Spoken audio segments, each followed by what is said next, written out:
Today I'm going to start your ninth chapter, the Owl's Boy. Sorry, the Owl Boy.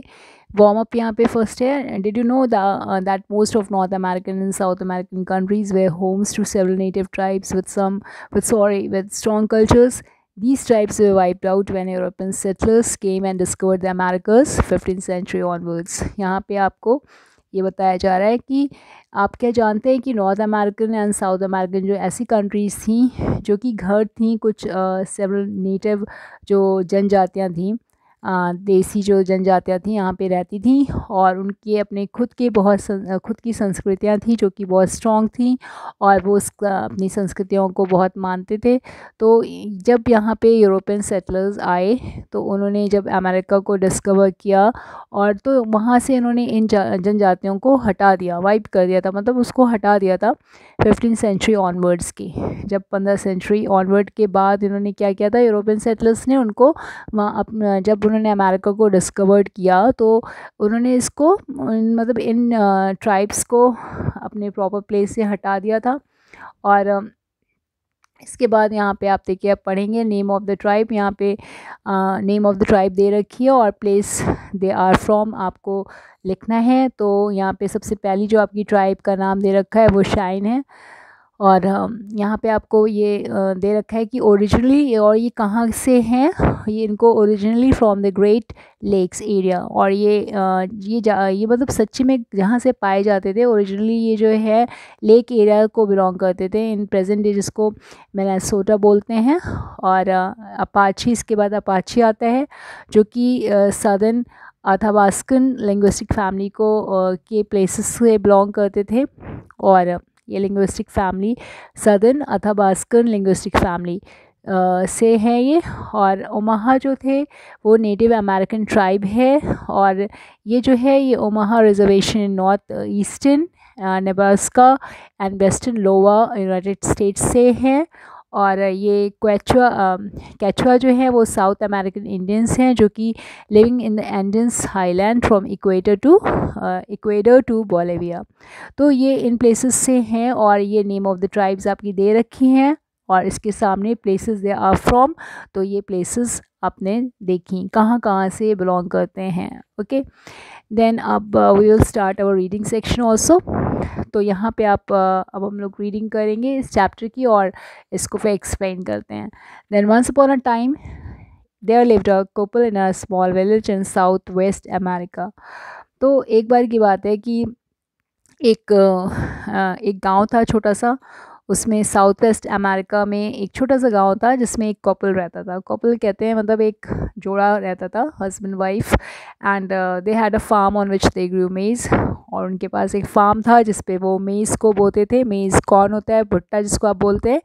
They also had a vegetable farm, उनके पास एक vegetable farm भी था, एक सब्जियों का भी उनके पास खेत था जिसमें वो कुछ वेजिटेबल्स को बोते थे, जैसे लाइक बीन्स फलियाँ होती हैं, एंड स्क्वाश भी एक तरीके की सब्जी होती है। Then both the man and his wife worked hard on their farms. ये दोनों बहुत मेहनत करते थे अपने खेतों पर और अपनी रोज़ी रोटी को इसमें से जो खेतों में इनके प्रोडक्शंस होते थे, मतलब जो खेती से जो वो खेती में जो जो वो उपज करते थे, जो वो अपने चीज़ों सब्जियों को या जो भुट्टे को बेचकर जो अपनी रोज़ी रोटी को कमाते थे, उससे वो अपना सारा घर का खर्चा चलाते थे। They were happy and content with their life. वो बहुत खुश थे अपनी लाइफ से, बहुत ही सेटिस्फाइड थे और वो जितना भी उनके पास आता था उससे वो खुश थे। इसके बाद उनके पास एक छोटा बच्चा था, एक लिटिल बॉय था, whom both of them loved dearly। वो उसको बहुत प्यार करते थे। डिस्पाइट बीइंग पुअर, वो हालांकि पुअर ही थे, गरीबी थे, लेकिन फिर भी उन्होंने उसको खुश रखने के लिए हर चीज़ उसकी पूरी करी थी। ऑल दिस लव, जो जितना वो लव पाया था, इसकी वजह से वो बहुत स्पॉइल्ड हो गया था, बहुत शैतान हो गया था। और वो ऑफन हर चीज़ के लिए वो कभी कभी ज़िद करता था कि अगर कोई छोटी चीज़ हो तो वो भी वो ओवर द स्मॉलेस्ट थिंग्स, छोटी चीज़ पे भी वो रोने लगता था। और वो कहता था कि उसकी जब तक कि डिमांड्स को पूरी ना कर दिया जाए तब तक वो रोता रहता था। This worried the man and his wife greatly. और ये कभी कभी तो उन दोनों हस्बैंड वाइफ को ये चीज़ बहुत ही मतलब आप कह सकते हैं दुख भरी भी लगती थी, कि वो सोचते थे कि आगे इसको किस तरह से, ये जो अभी ये ज़िद कर रहा है उसको हम किस तरह से अपने चीज़ों को आगे रखेंगे। तो यहाँ पे वो मतलब इस चीज़ों के लिए परेशान भी रहते थे, बट स्टिल वो जो थे वो उसकी चीज़ों को पूरा करते थे और काफ़ी परेशान हो जाते थे। Okay, now come to the next page. One day, the boy demanded that a stable be built at the back of the house. Father, I want to keep a herd of horses in our stable. So I will play with them and ride them every morning and evening. तो यहाँ पे वो जो बच्चा था, वो उसने बोला कि फादर, एक घर के पीछे एक आप अस्तबल बनाइए। अस्तबल वो चीज़ होती है जहाँ पे लाइव स्टॉक्स को रखते हैं, जो आपके पशुधन जिसको आप बोलते हैं उसको रखते हैं। तो पशुधन में हॉर्सेस भी होते हैं, और उसने अपने फादर को बोला कि आप यहाँ पे horses, heard of horses means, और उसने बोला बहुत से हॉर्सेस को यहाँ हम लोग पालेंगे और उसके साथ हम खेलेंगे और उनके साथ उनकी घुड़सवारी करेंगे एवरी मॉर्निंग, हर सुबह और शाम को। तो now the father was very worried. अब फादर जो थे वो बहुत चिंतित हो गए, क्योंकि उनको पता था they was barely enough food to feed themselves. उनके पास इतना कम खाना होता है कि वो खुद को ही फीड कर सकते थे। From where would get the money to buy so many horses and feed them. तो अब वो सोचने लगे कि कहाँ से इतना पैसा लाएंगे कि हम इतने पहले हॉर्सेस को ख़रीदें, और उसके बाद उनको कहाँ से हम उनको भी खाना खिला पाएंगे, बिकॉज़ हमारे पास तो बहुत कम मनी होता है। और हम अब कैसे, पहले तो हमें अपने को ही फीड करना होता है, मतलब अपने को ही हमको भोजन कराना होता है, और फिर अब इतने हॉर्सेस को हम कहाँ से ख़रीदेंगे। और बिकॉज़ वी डोंट हैव इतनी मनी हमारे पास नहीं है, we don't have lot of money to buy all these thing, to buy these horses. तो वो बहुत सोच में पड़ गए कि अब क्या करेंगे।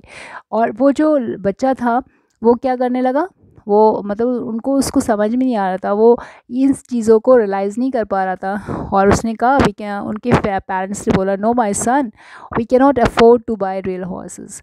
तो उसके पापा ने बोला कि हम लोग इतना नहीं अफोर्ड कर सकते हैं, और रियल हॉर्सेस को हम नहीं अफोर्ड कर सकते हैं। But I will make you a wooden horse, मैं तुम्हारे लिए एक लकड़ी का घोड़ा बनाऊंगा, and you can play with it, तुम उसके साथ खेलना।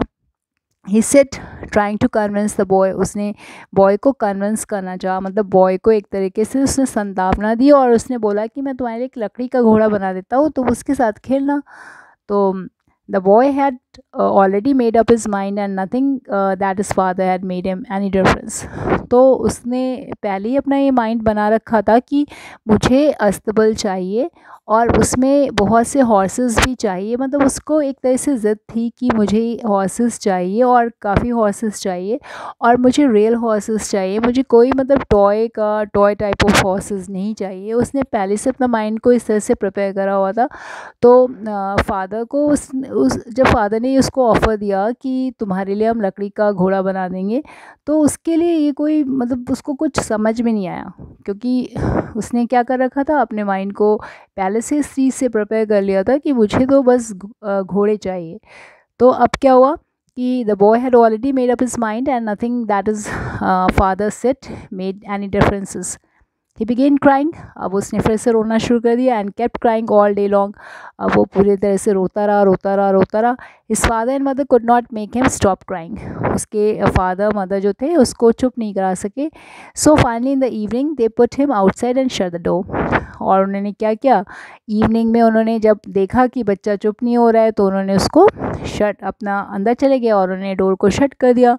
उन्होंने सोचा कि अभी ये मतलब चुप हो जाएगा, तो लेकिन वो उस पर कुछ ऐसा प्रभाव नहीं पड़ा उसका। For they could not stand his noise any longer, क्योंकि अभी भी वो रोए जा रहा था।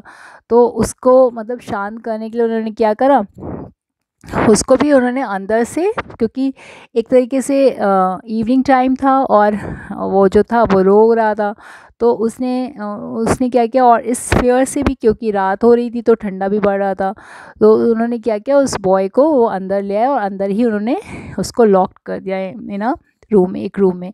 The boy however still did not stop crying, अभी भी जो वो बच्चा था वो अभी भी वो रोता ही जा रहा था, और वो उठ नहीं रहा था, मतलब उसको अभी भी रोना आता ही जा रहा था। ऑल ऑफ अ सडन तभी अचानक क्या हुआ कि the sky darkened as clouds gathered and a storm break from nowhere, और पता नहीं कहाँ से एक तूफान जैसा आ गया और क्लाउड्स एकदम से गैदर्ड हुए, बहुत ढेर सारे क्लाउड्स आ गए और एक स्टॉर्म जैसा, जैसे स्टॉर्म गुस्से में कहीं से भी फ्रॉम नोवेयर, जहाँ मतलब कहीं से भी नहीं आ सकता था, वो वहाँ से आ गया from nowhere, breaking open the door of the room, और उसने ओपन जो डोर था उस रूम का उसको ओपन करा।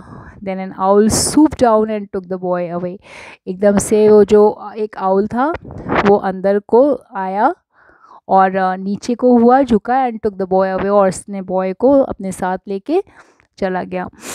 After while the father went to get his son, उस कुछ के देर के बाद फादर जो था वो अपने सन के पास गया, because he thought the boy had stop crying, because उसने सोचा कि जो बॉय है उसने रोना बंद कर दिया है।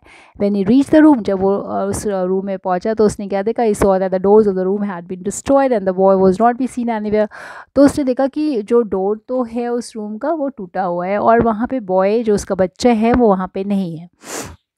He looked all over the village, उसने सारे विलेज में देखा और लोगों से पूछा भी उसके बारे में कि कहाँ है मेरे बच्चा, किसी ने देखा है क्या। तो उसने मतलब दे looked for him in the field, उन्होंने उसको फील्ड्स में देखा अंडर द मूनलाइट स्काई, और मूनलाइट स्काई थी मतलब उस समय बाद चाँद से घिरी, चाँद वाली चांदनी रात थी, और उन्होंने उसको फील्ड्स में भी देखा और वहाँ पे उन्होंने माउंटेन्स में भी देखा।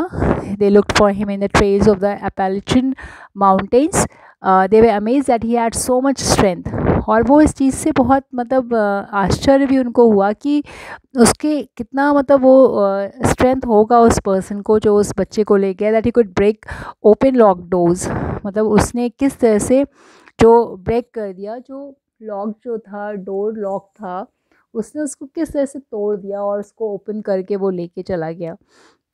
The father did not know what to do, अब फादर को ये नहीं पता था अब करे भी तो वो क्या करे, because what to do, so he return home every day feeling engulf, वो उस फीलिंग से जो कि उसको जकड़ चुकी थी, चारों तरफ से घेर चुकी थी, बहुत सैड फीलिंग, और वो इस फीलिंग से घिरा हुआ होता था।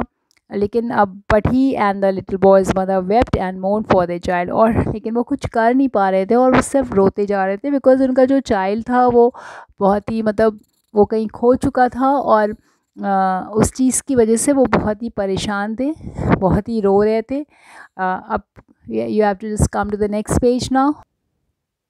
सेवरल डेज लेटर, कुछ काफ़ी दिनों के बाद क्या हुआ, the father took his burros to take the farm produce to the market. अब कुछ काफ़ी दिनों के बाद जो फादर जो थे वो उसने अपने बोरोज को जो उसका उसका जो जिस डंकी पे वो अपने फार्म के प्रोड्यूस को लेके जा रहा था मार्केट में सेल करने, तो वो जा रहा था, ही पास द आउल्स केव, वो एक जो वो गुफा थी आउल्स की, उस गुफा के पास से वो उधर से नज़दीक से जा रहा था।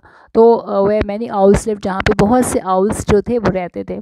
तो एज ही पास बाय, जब वो वहाँ से पास हो रहा था तो he heard is little boys voice calling, तो उसे उसके जो छोटे से बच्चे की आवाज़ सुनाई दी कि father father here I am, मैं यहाँ पर हूँ, please take me home father, और मुझे प्लीज़ अपने साथ घर लेके चलो। He looked into the cave, उसने केव में देखा, but he could not see, only a parliament of owls up on the rocks inside. तो वहाँ पे उसको ऐसा कुछ भी नहीं दिखा जो उसको ऐसा लगे कि उसका बच्चा वहाँ पे प्रेजेंट है, और बस अ पार्लियामेंट ऑफ आउल्स, मतलब अ पार्लियामेंट ऑफ आउल्स मतलब ऐसा लग रहा था कि वो पूरा आउल्स से घिरा हुआ पूरा एक पार्लियामेंट आप किसको कह सकते हैं। तो वो पूरा मतलब पार्लियामेंट इन द सेंस कि जो एक पार्लियामेंट होता है उसका संसद भवन जो होता है वो एक तरह से मतलब उन पार्लियामेंट ऑफ आउल्स मतलब घर था, वो किसका घर था, आउल्स का घर था, अपॉन द रॉक्स, जो कि रॉक्स के ऊपर था, इनसाइड मतलब रॉक्स के अंदर और ऊपर ऊपर अपॉन द रॉक्स इनसाइड, जो कि रॉक्स के अंदर था, और वो पूरा घर बना हुआ था, किसका घर बना हुआ था, आउल्स का। तो there were so many that he could not even count, वहाँ पे इतने आउल्स थे कि वो उनको इवन काउंट भी नहीं कर पा रहा था कि उसमें कितने ढेर सारे आउल्स हैं। और डोंट यू रिकग्नाइज मी।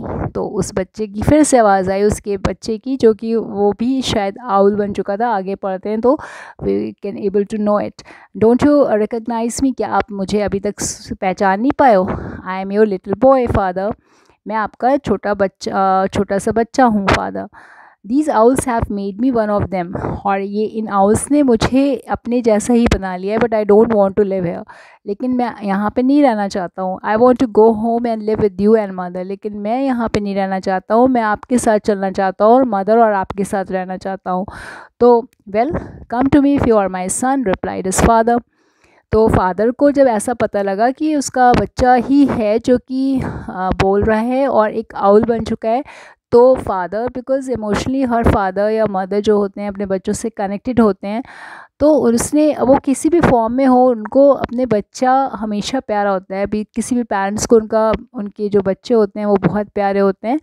तो जब उन्होंने देखा कि वो आउल भी बन चुका है, तो भी जब उसको उसको पता चला कि ये एक आउल के शेप में हो चुका है, लेकिन वो उसका बच्चा है, तो उसने बोला ओके, तुम मेरे अगर बच्चे हो तो मेरे साथ आओ।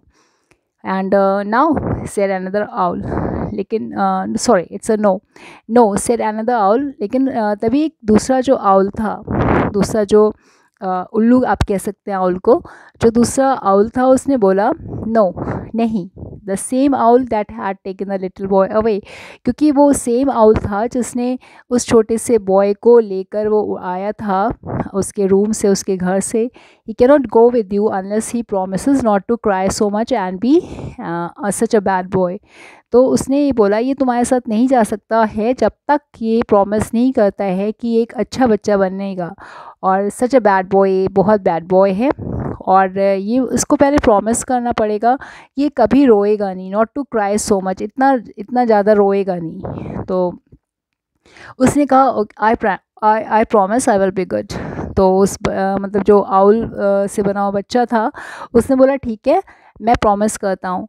और said the little boy owl, वो आउल बना बना ही उसने बोला कि मैं ओके, मैं प्रॉमिस करता हूँ कि मैं नहीं रोऊँ, मैं मतलब अपनी इस तरह से जैसा आपने बोला है मैं वैसे ही करूँगा। I will behave and never make such demands, मैं एक अच्छे बच्चों की तरह से बिहेव करूँगा और ऐसे डिमांड्स जो मैं करता था वो इस तरह से अब नहीं करूँगा। Please let me go back, please कृपा करके मुझे जाने दीजिए। तो well then you may fly down to your father, ठीक है, फिर तुम जा सकते हो अपने फादर के पास नीचे। Now listen to me carefully, your father must put you in the kiva. उन्होंने बोला, एक उन्होंने और सजेशन दिया कि ठीक है अब तुम जाओ अपने फादर के साथ, अब तुम जा सकते हो अपने फादर के साथ, और मेरी बात एक सुनो कि your father must put you in the कीवा।